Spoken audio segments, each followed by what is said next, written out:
Assalamualaikum warahmatullahi wabarakatuh. Baiklah, saya Rahman Akbar dari kelompok 2 akan membahas materi tentang Al-Quran dalam kehidupan manusia. Yang pertama, keuntungan dalam membaca Al-Quran. Keutamaan membaca Al-Quran itu sangat banyak dan penuh berkah. Seluruh kebaikannya kembali kepada orang yang membacanya, baik di dunia maupun di akhirat. Ada beberapa keutamaan membaca Al-Quran, yaitu membaca Al-Quran adalah perniagaan yang menguntungkan. Dari surat Al-Fatir ayat 29 dan 30 yang artinya sesungguhnya orang-orang yang selalu membaca kitab Allah dan mendirikan sholat dan menafkahkan sebagian dari rezeki yang kami anugerahkan kepada mereka dengan diam-diam dan terang-terangan, mereka itu mengharapkan perniagaan yang tidak akan merugi. Agar Allah menyempurnakan kepada mereka pahala mereka dan menambah kepada mereka dari karunia-Nya. Sesungguhnya Allah Maha Pengampun lagi Maha Mensyukuri.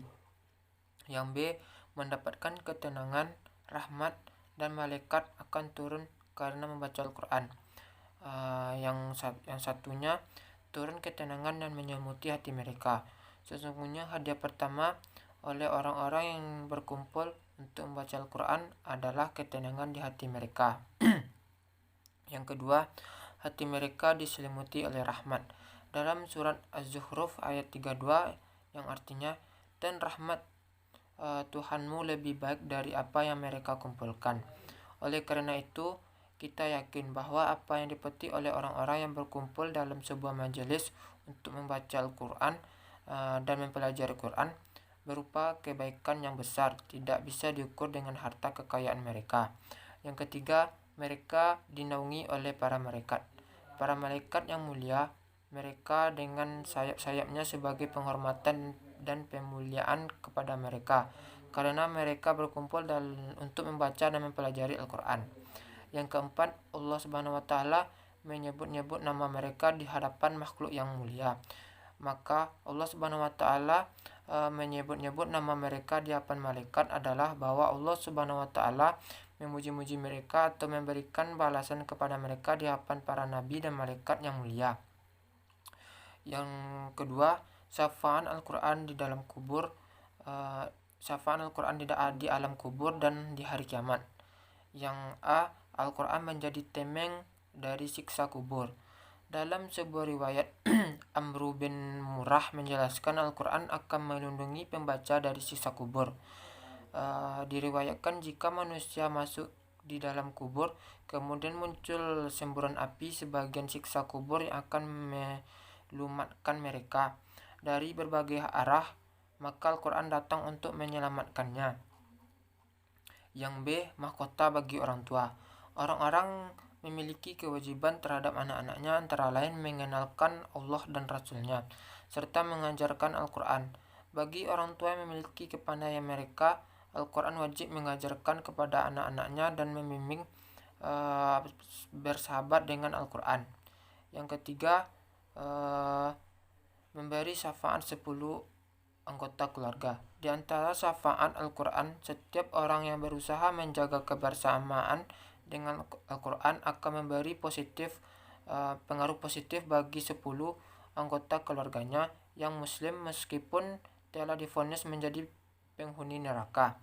Yang ketiga, perbedaan Al-Quran dengan kitab samawi lainnya. Yang A, kitab-kitab sebelumnya telah hilang keutuhan atau keautentikannya, sementara itu Al-Quran hingga saat ini dan bahkan yang akan datang sekalipun masih utuh.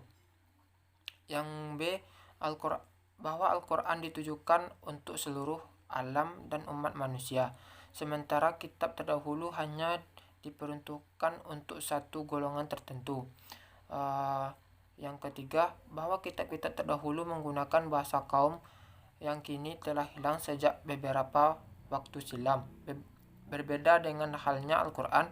Al-Quran berbahasa Arab yang kini digunakan oleh berjuta-juta manusia. Yang D, Al-Quran memang ringkasan ajaran-ajaran ketuhanan dalam kitab-kitab yang mengukuhkan kebenaran ajaran-ajaran yang terdapat di dalam kitab-kitab terdahulu. Yang keempat, Integrasi Al-Quran dengan pemerintah. Yang A. Wilayah.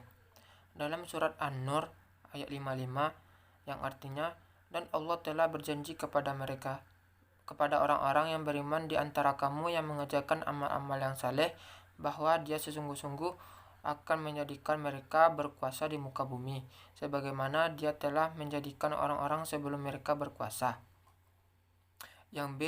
Masyarakat. Dalam kenyataan sosial, karakter manusia sebagai makhluk membutuhkan kerjasama. Al-Quran menegaskan bahwa manusia diciptakan hidup berkelompok agar mereka saling mengenal. Al-Quran juga menegaskan bahwa manusia harus membentuk kerjasama dalam kebaikan dan takwa.